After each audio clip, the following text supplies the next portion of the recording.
much appreciated. And now the gentleman from New York has been so patient. And I recognize Mr. Bowman for his 5 minutes before I recognize our chairman, who could be the chair. Mr. Thank Bowman, you. sorry, 5 minutes. Yes, thank you, Mr. Chairman. Thank you to all the witnesses for joining us today. Some of you know, before coming to Congress, I worked in education for 20 years, had the privilege of being an elementary school teacher, a high school guidance counselor, and a middle school principal for 10 and a half years.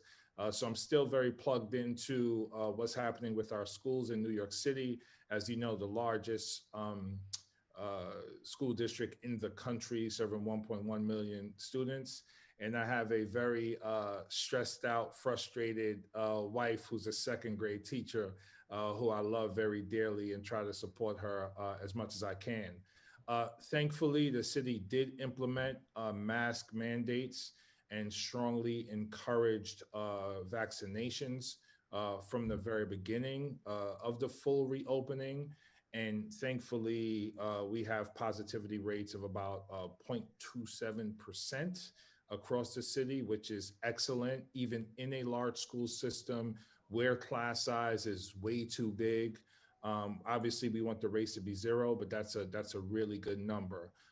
However, I've heard from parents throughout my district and across the city who are still very concerned about the Delta variant, who live in low vaccination communities with higher COVID rates in terms of the community spread, who really wanted a remote option for the safety of it, but also because some students, might be surprised, actually did well with remote learning because of social anxieties related to school. So I wanted to ask Dr. Jha what you think about a remote learning option going forward. Personally, as a former educator, I thought remote learning was here to stay, just to help with lower class sizes and some of the other issues that happen, particularly in middle schools. As you know, middle school can be challenging. So I wanted to have Dr. Jha respond to the remote learning piece, and then I have a follow-up question if we could get to it. Yeah, so Congressman, thank you. And you know, New York City has just been doing an extraordinary job.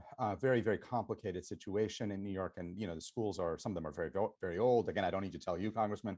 I think they've done a great job because they've followed the science, and the science is they're getting people vaccinated, they're using testing, they're asking kids to mask up, and adults, of course. It's working. You know, on the issue of remote learning, it's interesting. So first of all, I think we all agree that schools should be open and in person full time. There are a small number of kids who do benefit from remote learning, and that should be a parent decision. And I think that's a place where either because they have specific health issues or they have other types of needs. I have generally believed that coming out of this pandemic, we've got to give people more choices. So a lot of talk happens about giving parents choices.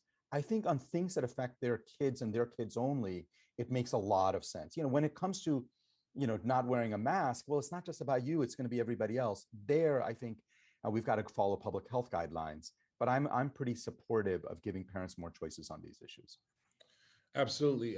Thank you for that response. You know, we passed the American Rescue Plan several months ago, which brought unprecedented resources to school districts across the country. What I hope to see, and I believe the chairman and others had hoped to see, is the hiring of more teachers to help lower class size.